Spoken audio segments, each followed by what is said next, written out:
하나님 말씀 보도록 합니다. 하나님 말씀 시편 5편 4절에서 12절까지 보도록 하겠습니다. 시편 5편 4절에서 12절까지 같이 읽겠습니다. 주는 죄악을 기뻐하는 신이 아니시니 악이 주와 함께 머물지 못하며 오만한 자들이 주의 목전에 서지 못하리이다. 주는 모든 행악자를 미워하시며 거짓말하는 자들을 멸망시키시리이다. 여호와께서는 피 흘리기를 즐기는 자와 속이는 자를 싫어하시나이다. 오직 나는 주의 풍성한 사랑을 힘입어 주의 집에 들어가 주를 경외함으로 성전을 향하여 예배하리이다. 여호와여, 나의 원수들로 말미암아 주의 의로 나를 인도하시고 주의 길을 내 목전에 곧게 하소서. 그들의 입에 신실함이 없고 그들의 심중이 심히 악하며 그들의 목구멍은 열린 무덤 같고 그들의 혀로는 아첨하나이다. 하나님이여, 그들을 정죄하사 자기 꾀에 빠지게 하시고 그 많은 허물로 말미암아 그들을 쫓아내소서. 그들이 주를 배역함이니이다. 그러나 주께 피하는 모든 사람은 다 기뻐하며 주의 보호로 말미암아 영원히 기뻐 외치고 주의 이름을 사랑하는 자들은 주를 즐거워하리이다. 여호와여, 주는 의인에게 복을 주시고 방패로 함같이 은혜로 그를 호위하시리이다.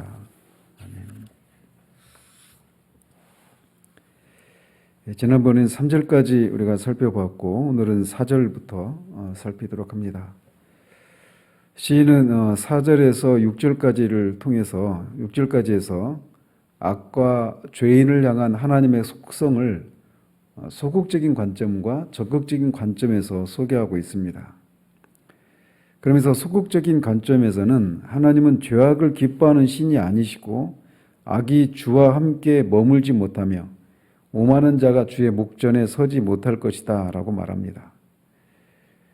또한 악에 대한 하나님의 속성에 대해 적극적으로 어떻게 묘사를 하냐면 모든 행악자를 미워하시고 거짓말하는 자들을 멸망시키시고 피 흘리는 자와 속이는 자를 싫어하신다라고 말합니다. 이것을 통해서 시인은 간접적으로 악인과 자신을 강하게 대조시키고 있는 겁니다. 악인과 죄에 대한 하나님의 성품이 이러하시기에 악인은 주님 앞에 나올 수가 없습니다. 그렇지만 자신은 주님께 담대히 나아갈 수 있다라고 7절에서 말을 하고 있어요. 그래서 이 4절에서 6절까지는 과연 누가 주의 집에 들어가 주를 경배할 수 있느냐라고 하는 문제를 준비해 주는 그런 구절이라고 할 수 있습니다. 먼저 4절에서 주는 죄악을 기뻐하는 신이 아니시니 악이 주와 함께 머물지 못하며 라고 말합니다. 고대의 이방의 신들은 그들의 아름다움과 능력과 자유로움을 찬양을 받기도 하지만 대부분 그들은 예측할 수가 없는 신들이었습니다. 심지어 때로는 인간들과 크게 다르지 않은 그런 신이었어요. 그 신들 중에는 악한 신들도 있었습니다. 그렇기 때문에 사람들에게 늘 두려움의 대상이었죠. 그래서 그들이 예측할 수 없이 분노하기라도 하면 한 개인이나 한 나라와 도시가 삽시간에 멸망을 당하기도 합니다. 이런 모습은 고대 근동의 수메르 신화나 바벨론 신화 또는 로마나 그리스 신화에 등장하는 신들에게서 흔히 발견할 수 있는 그런 모습입니다. 그렇지만 시인은 이스라엘의 하나님은 죄악을 기뻐하는 신이 아니다라고 천명을 합니다. 이스라엘의 하나님은 죄를 미워하시는 공의로우신 분이시고 그 성품은 항상 일정하십니다. 그렇기 때문에 악이 주와 함께 머물지 못하는 것은 당연한 거죠. 이것은 우리가 이런 하나님 앞에 나아가기 위해서는 반드시 죄의 문제가 해결이 되지 않고는 나갈 수 없다라고 하는 것을 우리에게 말해줍니다. 우리가 알다시피 죄 문제는 우리 주 예수 그리스도의 대속의 죽으심을 통해서만 해결할 수 있는 문제입니다. 이 아침에 우리가 죄를 미워하시는 하나님 앞에 나아갈 수 있는 것도 우리 주 예수 그리스도의 보혈의 공로를 의지해서만 가능한 것이죠. 시인은 5절과 6절에서 4절에서 말한 악인이 어떤 사람인지를 구체적으로 묘사합니다. 그들은 오만한 자들이고 행악자들이고 거짓말하는 자들이며 피 흘리기를 즐거워하고 즉 살인자들이며 속이는 자들이라고 좀 더 구체적으로 설명합니다. 이런 자들을 향해 하나님은 그들이 주의 목전에 서지 못하고 또 즉 주님께 예배할 수 없고 그들을 하나님이 미워하시고 싫어하시고 결국 이들이 멸망에 이르게 된다라고 말을 합니다. 이에 비해서 시인 자신은 이들과 다르다라고 하는 것을 7절에서 이렇게 고백합니다. 오직 나는 주의 풍성한 사랑을 힘입어 주의 집에 들어가 주를 경외함으로 성전을 향하여 예배하리이다. 시인이 지금 자신은 하나님 앞에 악인들과 달리 하나님 앞에 나아가서 하나님을 예배할 수 있는데 그 얘기를 하면서 시인 지금 앞에서 언급한 그 악인들이 범한 그런 죄들을 자신은 짓지 않았기 때문에 하나님을 예배할 수 있다라고 말하고 있지 않다는 사실을 주목하시기 바랍니다. 다윗은 자신도 역시 하나님 앞에 죄인으로 드러날 수밖에 없는 죄인이라는 사실을 잊지 않고 있습니다. 따라서 그가 하나님 앞에 나아갈 수 있는 것은 그 악인들과 같은 죄를 짓지 않아서가 아니라 하나님의 풍성한 사랑을 힘입어서 나아간다라고 말을 하고 있습니다. 여기서 말하는 사랑은 원어로는 헤세드라고 하는 단어인데 하나님께서 택하신 백성을 당신의 신실한 언약 가운데서 끝까지 사랑하시는 그런 불변적인 사랑, 언약적인 그 사랑을 의미합니다. 우리가 없어도 완전하신 초월적인 하나님이 자신을 낮추셔서 죄인과 언약을 맺으신 그 사랑으로만 자신이 하나님 앞에 나아갈 수 있다라고 고백하고 있는 거예요. 다윗은 이렇게 악인들과 달리 자신이 주의 집에 들어가 하나님을 예배할 수 있는 것이 자신의 공로 때문이 아니라 그 악인들보다 자신이 더 선하기 때문이라거나 이런 생각들이 아니라 오직 하나님의 이 언약적인 사랑 때문이라고 고백합니다. 그러면서 그 하나님 앞에 나아가서 하나님의 임재가 있는 성전을 향해서 하나님을 경외함으로 경배한다라고 말을 합니다. 우리의 이해를 뛰어넘는 존재이신 하나님을 경외하는 것은 모든 피조물들이 마땅히 보여야 할 태도인 거죠. 이제 시인은 8절에서 하나님께 자신의 소원을 구체적으로 아뢰기 시작합니다. 여호와여 나의 원수들로 말미암아 주의 의로 나를 인도하시고 주의 길을 내 목전에 곧게 하소서. 다윗을 대적하는 원수들이 이 시편에 정확히 어떤 사람들인지 이렇게 나와 있지 않지만 그 난외주에 보면 이들에 대해서 묘사하기를 엎드려 나를 기다리는 자들 이렇게 묘사하고 있습니다. 즉 이들은 다윗이 망하기를 바라면서 아주 악한 그런 시선으로 지켜보고 있는 자들입니다.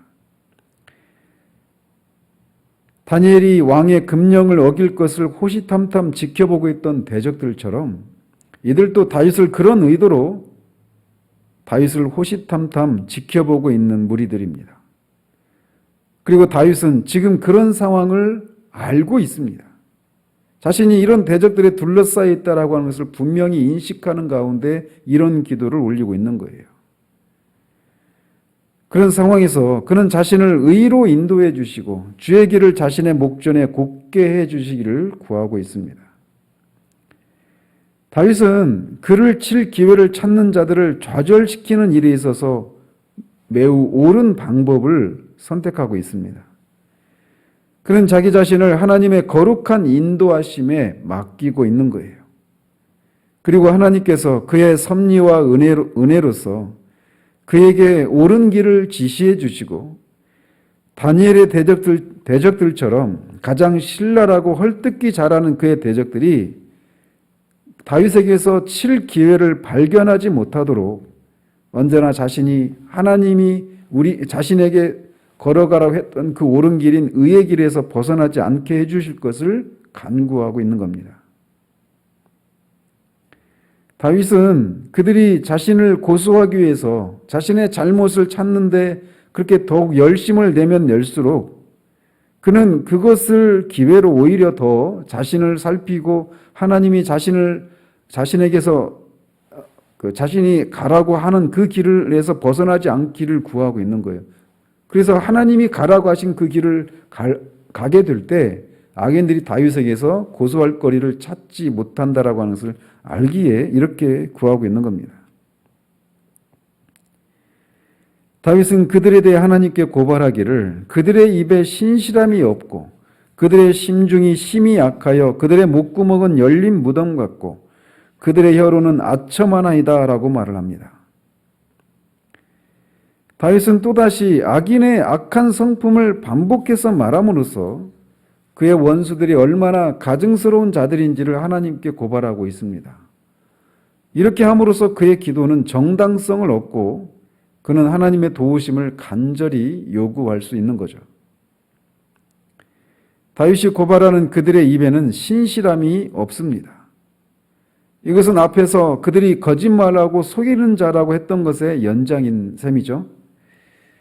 또한 그들의 심중은 악하여서 파멸의 세력으로 가득하고 그들의 목구멍에서 나오는 말은 열린 무덤처럼 지독한 냄새를 풍기는 혐오감을 풍기는 말들 뿐이다 라고 말합니다.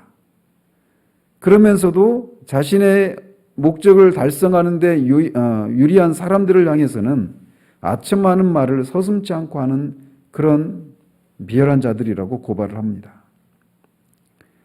그런 악한 자들에게 다윗이 요구하고 있는 것은 이것입니다. 하나님이여 그들을 정죄하사 자기 꾀에 빠지게 하시고 그 많은 허물로 말미암아 그들을 쫓아내소서. 그들이 주를 배역함이니이다. 다윗은 그들의 가증한 성품의 근거에서 감히 그들에게 저주와 심판을 내려주실 것을 하나님께 간구하고 있는 겁니다. 그래서 첫 번째로는 그들이 자기 꾀에 빠지게 해달라고 간구합니다. 다윗은 하나님께서 그들의 생각을 혼란하게 하거나 그들의 계획을 방해하심으로써 그들이 세워놓은 꾀에 스스로 빠지는 결과가 있게 해달라고 간구하고 있어요. 이것은 실제로 압살롬의 편에 서서 압살롬의 책사 역할을 했던 한때는 다윗의 책사였던 아히도벨의 그 계획이 실패하고 결국 아히도벨이 자살했던 이런 모습으로 기도가 응답이 되었던 것을 봅니다. 두 번째로 그는 그 많은 허물로 말미암아 그들을 쫓아내달라고 간구합니다. 그리고 그들의 허물은 여호와를 배역하는 것이라고 말을 하고 있어요. 그들이 무모하게 의인들을 중상모략해서 해치려고 한 행동은 직접적으로는 다윗에 대한 반역이었지만 결국은 다윗을 세워놓으신 하나님을 향한 반역이라고 하는 인식을 다윗이 가지고 있어서 이렇게 간구하고 있는 겁니다. 다윗의 이 기도는 복수심으로 가득한 것으로 들릴 수 있지만 그의 악과 악인에 대한 분노 속에 하나님의 공의를 구하는 정신이 담겨 있습니다. 이렇게 9절과 10절에서는 악인에 대한 심판을 기도하고 있는 반면 마지막 두 구절에서는 하나님의 백성들을 위해서 기도하고 있습니다. 그러나 주께 피하는 모든 사람은 다 기뻐하며 주의 보호로 말미암아 영원히 기뻐 외치고 주의 이름을 사랑하는 자들은 주를 즐거워하리이다. 여호와여 주는 의인에게 복을 주시고 방패로 함같이 은혜로 그를 호위하시리이다.